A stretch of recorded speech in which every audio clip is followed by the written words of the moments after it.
What's up, people? My name is Lyworm and welcome back to Agatha Christie, the ABC murder. So I got now my revolver loaded with fake bullets. And I should give the revolver to Hastings. I don't know why, but let's just do it. I need to give him. Okay. Voila, I entrust you with my weapon. It has hardly been used, it is almost new. Okay.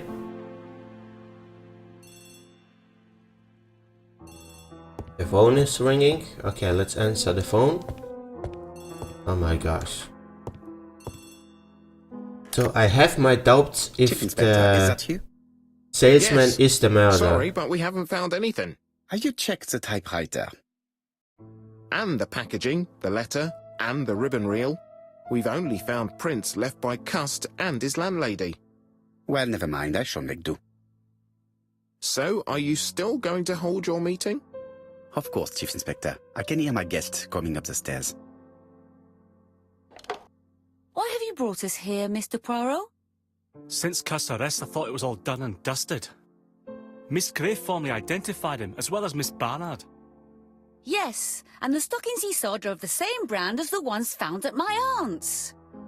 This is all true. However, a case is not closed if some questions remain open. And one question is, why did the murderer send me his letters? Why did he challenge me, Hercule Poirot? Perhaps he wanted to play with you, to taunt you. Xenophobia? Maybe he didn't like you because you're foreign. I may be wrong, but maybe by provoking you, he was looking for glory? All these theories should be studied. You might like to explain your reasoning again. Of course. First of all, remember that the murderer made it a rule to always post his letter before the murder. He never Yes. digressed from that rule. However, in Churston, he encountered a problem. The village has only 500 inhabitants. With advance warning, it would be easy to arrest him. Therefore, the murderer delayed his letters deliberately with the wrong address. The plan wouldn't have worked if he'd sent it to Scotland Yard or the papers because everybody knows their addresses. The mistake would have been corrected and the letter would have been on time. That is why the murderer chose me as the recipient. Because for his plan to succeed, it was necessary for at least one of the letters to have a wrong address and get lost. It was very cunning. Absolument. It is Yes, a it well is. set up plan. It matches the profile we have drawn up of him perfectly.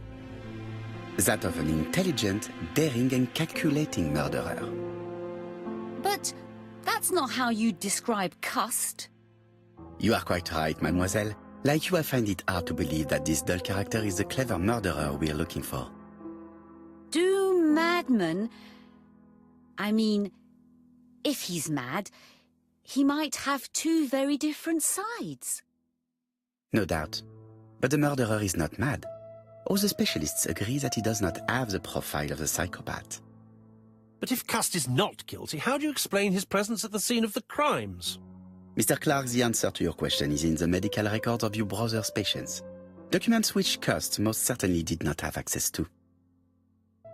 Dr. Clark's patients' records provided a very useful list of potential victims, sorted by alphabetical order.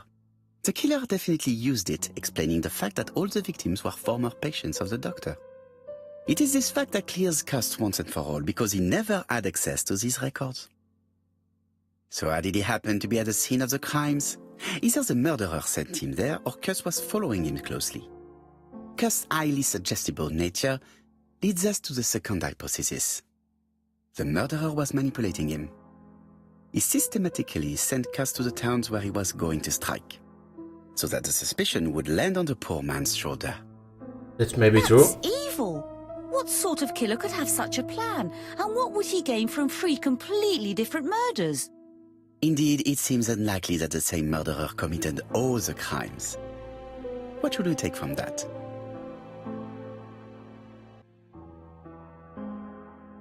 Oh gosh, what should I say? That just one murder is of interest to the killer. Say that the murder kills for pleasure.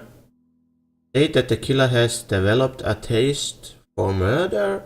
Say that there are 3 murders. No, I think it's just 1 murder.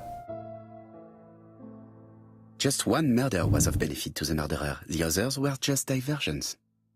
On reflection, there is only one conclusion. The murderer killed once out of interest and twice to divert our attention. This reasoning points at 2 potential culprits. Franklin Clark. Donald Fraser? Yes, mademoiselle, that's good thinking. Mr. Fraser may have killed Betty out of jealousy. Mr. Clark may have killed his brother in order to inherit his large fortune. Both have a motive. But Donald did not have access to Dr. Clark's records. Please allow me to disagree with you, mademoiselle. Oh gosh, Donald. Indicate that Donald was treated by Dr. Clark. Oh my gosh, I don't remember. Indicate that Donald was resting at Aston. No, indicate that Donald's firm worked for Clark. He works for Court and Brunskill, one of whose clients was Sir Carmichael. It doesn't prove that I went to Comeside. You could have done it, and you may have used the opportunity to take a look at Sir Carmichael's records. Do you think I'm guilty? You or Mr. Franklin Clark? That's ridiculous. Both of you have a motive. The question is, which of you has the profile that most resembles the murderer? Ladies and gentlemen, Donald may share many character traits with the murderer, but he does not have his cold indifference. He has a temper. It is hard to imagine him planning anything. Also, jealousy is his motive, and crimes of passion are rarely planned. That's true. Right, I suppose it's my turn to be subjected to the same scrutiny.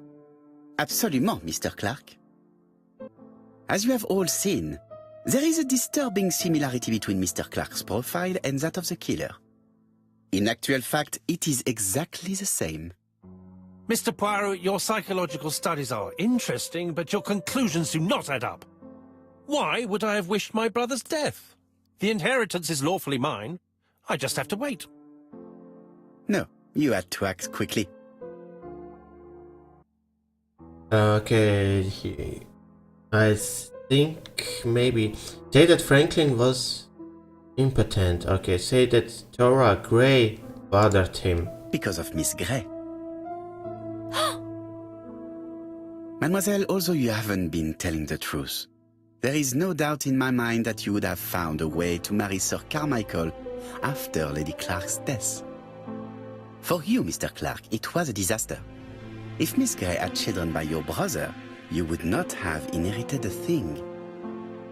You realized the danger after reading several letters from Comeside, especially one in which your brother opened his heart to you. So you hurried home from China, and you took action. In truth, Cust was no more than a puppet manipulated by the real culprit. You, Mr. Clark. Such an imagination, Mr. Poirot. In fact, nobody manipulated Cust. The famous instructions he received by post. He wrote them on the typewriter. We know that for sure. Oh no, you know perfectly well. That is not true. Eh bien voilà, light has now been shed on the ABC murders. Your theories are ingenious, but you haven't any proof. One point to him. For the moment, I have no material proof. Either I admit to it, or I bluff. Oh my gosh, what should I say? Invent an item of proof found in Alice Asher's tobacco shop. Lie about the fingerprints found on Cust's typewriter. Say that proof is going to be easy to find. So let's bluff, but because when he said, so I don't know if the people know that the letters was written on a typewriter. We just said every time letter, so it can't be written with the hand also. So let's lie. One Let's thing see. proves it. The prints you left on Cust's typewriter. Enough. Oh, of course you wiped the typewriter before sending it. but not carefully enough. Scotland Yard has found your print along with those of Cust. Game, set, match. You win, Mr. Poirot. But it was worth trying. So he did it really? Don't come near me! I'll never let you take me, Mr. Poirot! Oh, okay. Okay, good. I took the fake one, so he's still alive. I'm sorry, Mr. Clark, there is no easy death for you. I expected your reaction, so I used blanks. I'm sorry, mademoiselle, but your second chance has been lost. Franklin Clark will never inherit his brother's fortune.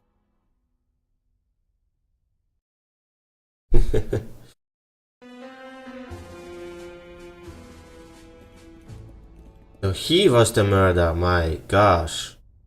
So the first two victims were Disappointed just... at having missed the chance to become Lady Clark, Thora Grey left England. Okay.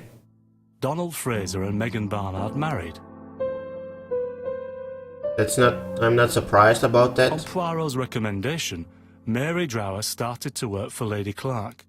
The elderly lady's condition suddenly took a turn for the better.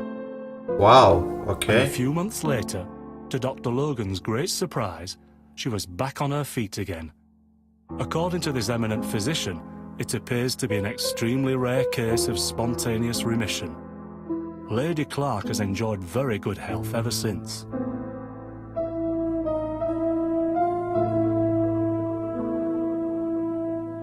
Journal of an Innocent, the incredible story of ABC.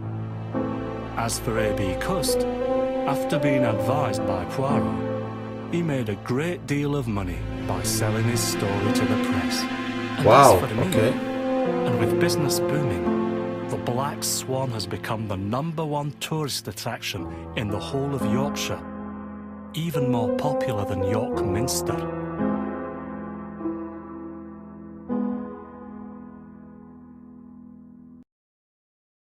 That's it? Yes, that's it. So it is finally over. So I expected that the ABC, the Mr. Cust.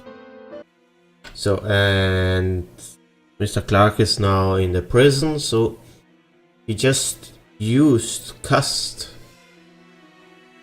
The first two victims, he just wanted to use the ABC, and the third victim was his brother, so that's why the third letter came so late, because he wanted because if he would send the letter on the right time, then there would be warrant, and he would not kill him. He couldn't kill him because he would maybe have some police by his house or something like that, but I still liked the game. It was really good, and I didn't expect that we'll turn it on this way. But anyways, thanks for watching and see you next time. Goodbye.